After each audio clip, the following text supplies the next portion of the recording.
Hey tankers, and welcome back to World of Tanks with PR154, where every week we're showcasing ordinary tankers doing extraordinary things on our Twitch stream. Now what follows is a cut of one of those live reviews where we've had the responsible party on station to talk through what was going through their mind and down their barrel in the course of their game. Now if that's your jam and you'd like to submit a replay for consideration, then please drop it on the submission platform via the Discord server link in the description below.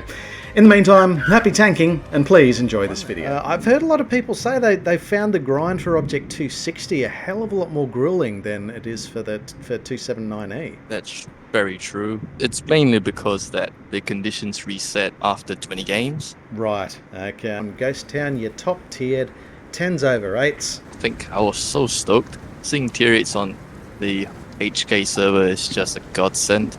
Doesn't happen often. Yeah, I mean, it's something that we try to do as we climb the tiers in our sort of cash for count-ins sessions, but you've kind of hit the ultimate goal here of getting that top tier. Now, you're not mucking around with your equipment choices. You've got the Bond Turbo, you've got the Bond Stabs. See, we're running food as well, so trying to extract the most we can out of the vehicle. And granted, you're already going to be pretty influential on this battle just by virtue of your tank and tier. But was that just the standard loadout you bring with this thing?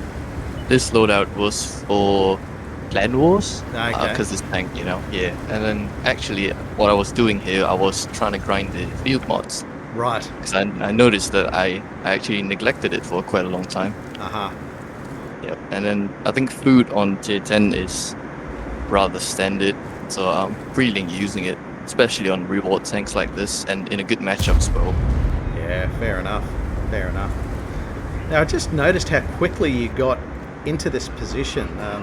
So my understanding, it's a pretty sprightly tank, a pretty fast tank to begin with, but then you put the Bond Turbo on it as well. Yes, the Bond Turbo came from Onslaught actually. Okay. Yep. So good big shout out to Onslaught for sponsoring my turbo. But yeah, even without a turbo, 260 is fast. Comparable to 277, I'd say. Yeah. So how are you finding it in Clan Wars with that sort of setup? Like, I imagine you're relying on a few of your clan mates also running it, so you have similar time to target. Yeah. It's kind of tweaked in Clan Wars. I think hardening would be preferred, but the turbo, I think I don't give. It's always there, and you take important positions. Even in hobbies, you could use the turbo quite efficiently, knowing where to go. Yeah, well, I guess, because I guess in pubbies your motivation is like if you can get one tank to an anchor position like this early and get that first shot initiative, then things should be working out quite well for you. But, definitely.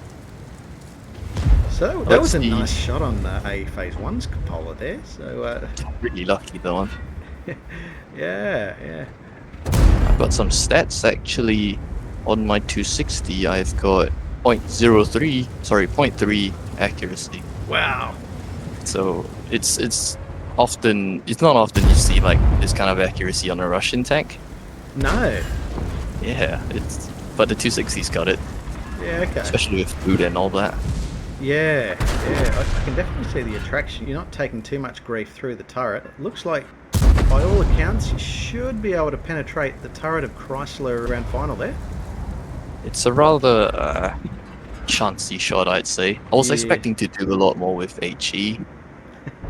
Yeah. 60 odd, that's all I get.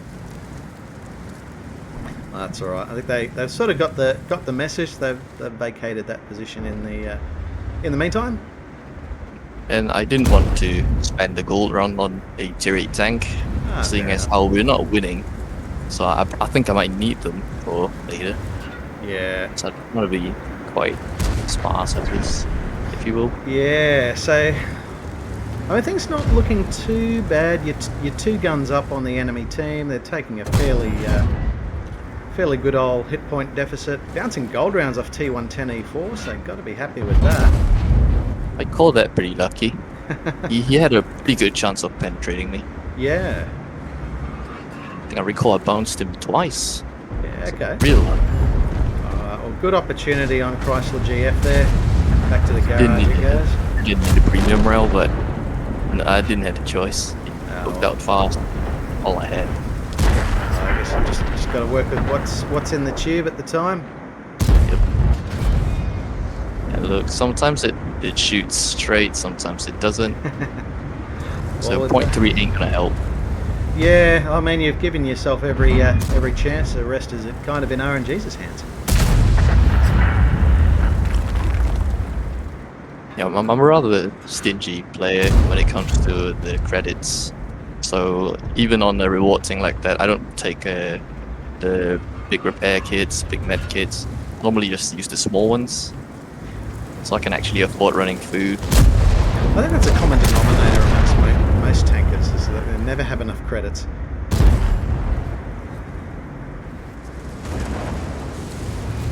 Yeah, so T110E4 getting fairly warm down here, so is Optic 277. Enemy Progetto 65 still alive and well in the field. That's sort of playing over on the one line, but at least that's two. That's you're a single tier 10 that's sort of locking up two of theirs, so efficient use of the tank overall in that sense. It's definitely in its environment here, all down. The Progetto is a really good player, really good.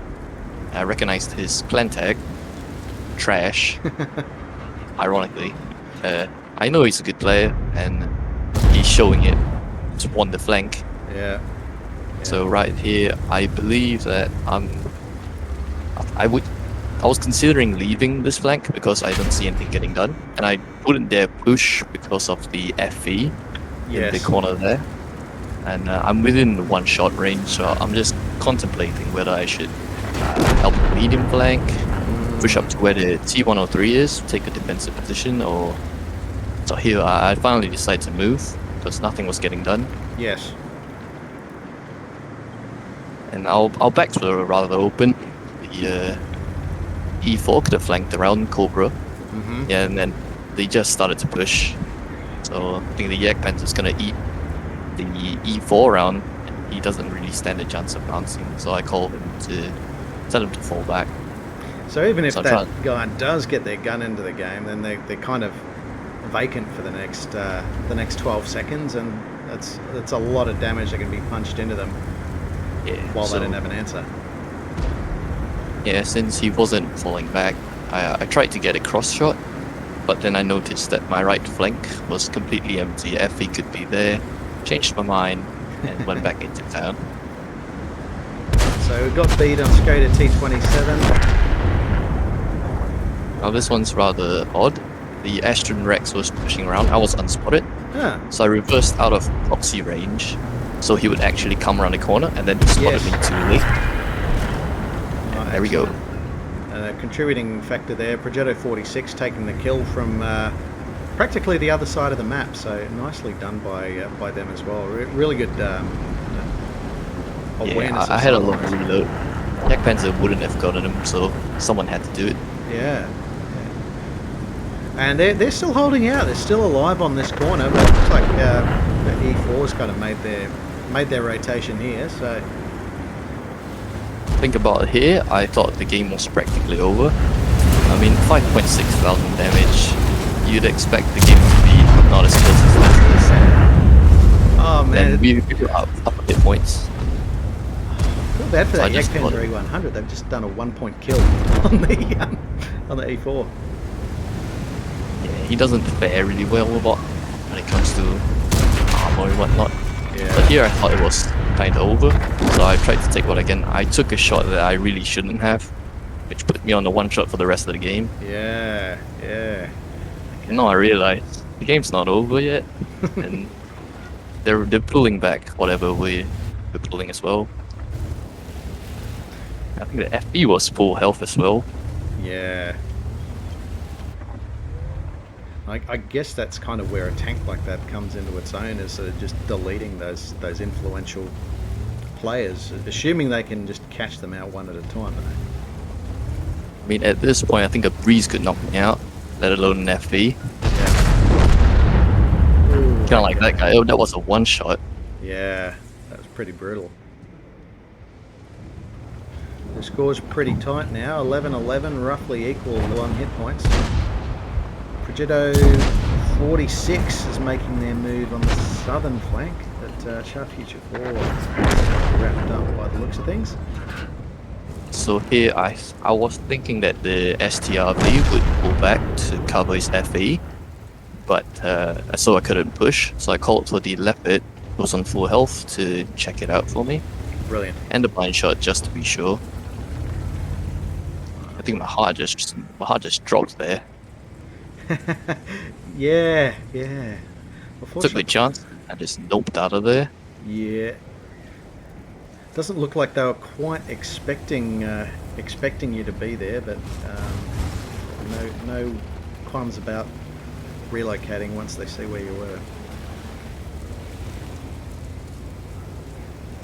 Yep, and I had an HE loaded for the FE. Smart. Oh, cool. So it looks like you got the back of it. Nice. It was looking for me, so thank hell I booked it. Yeah, Progetto's 65. I guess almost pre-aiming in support there of the FV. Exactly. So I didn't want to take any chances, so I left it, looked for another angle. There goes another one. It's just me and the Leopard now. Could have sworn it was a lot closer before. Took a wide turn. Turbo's paying off. Turbo absolutely paid off this game. Absolutely. Your relocations have just been very efficient. Driven by fear, mostly. So here I was thinking of just bunkering down. Maybe the Leopard could take a shot or two for me. Leopard pulls off a really good kill on that Progetto. That must have been a blind kill. Yeah, that would have saved the game, honestly. Definitely. Well, your teammates had done a real number on the Progetto 65. I noticed it had less than 100 hit points left the last time we saw it. Took a shot at you. Yep, Progetto had, 6 kills, I recall? Yep, 6 kills. 6 kills, there we go. Very nice. So I was really clutching my pants there. Alright, Yeah, so I think me and the Leopard was thinking about the same thing. He could take a shot, and then we would finish him off. Yeah, that management of hit points is often a bridge that a lot of players can struggle to cross. That was another one shot. Abby got really lucky this game. Yeah, well, at least you know if he's on the reload, so hopefully he's not receiving too much close support from Stridsvan. So that being the case, That as it may, I had to pull this push off. Yeah. Otherwise, next one would be me. Definitely. All right. Well, at least we know where Stridsvan is, and it's sitting on the cap. I was rather worried about this because the Stridsvan 103, his top was an auto bounce for APCR, and I could only overmatch his bottom plate. And that was my last heat round. Right. So I've got half a target to hit now. Yeah. Hey, it's not really possible to draw this one out at this point in time, because they've got the advantage of the counter, they've got the advantage of vision, but they're just not landing the pens. But they only need one. Yep. It's rather hard to pen the side of the 260, even with like tier 9 TD pen. Yeah. It's about angling and whatnot. So he's got to be rushing me here. You would think. I would try to use the house to be in his way, so he wouldn't even get vision of me. So try to come out and use that mobility for an unexpected angle. Where have they gone? Ah, there we go. Just came out of a completely unexpected angle there. And now the jig is up, and then we both know where we are. Yeah. This is really going to be a case of who fires first and does it land, and it's you for kill number 4. And wow, that was close. 193 hit points the difference with a 10-8, 3-5-7 matchup. Very nicely done. And thank you so much for sending this one in. Thank you, man. Fantastic Thank you for featuring game. me. Wow, I hope you got a big chest because that's a metric crap ton of medals, my friend. So that's Ace Mastery badge. It's top 1% of tankers in Object 260 that week. And I guess given the challenge required to acquire the tank in the first place, you'd know you're at a top 1% of a very elite group of players. So very nicely done there. At least for this game, yeah. I'll take that, yeah.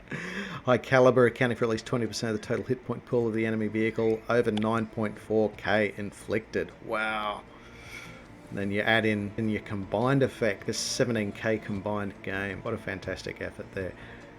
Defender for the reset, Spartan, and Steel Wall for the bouncers. Does not get much better than that.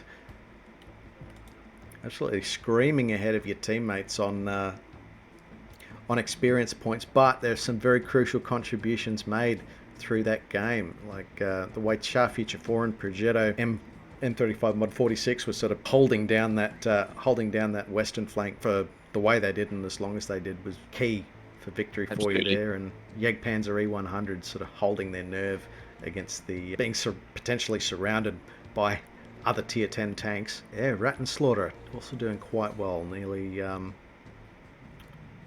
3,400 hit points of damage, accounting for 6 kills. Yeah, it's only some very, very minor deviances in the day leading up to that battle that would have made a massive difference. And yet you still made credits in spite of expending.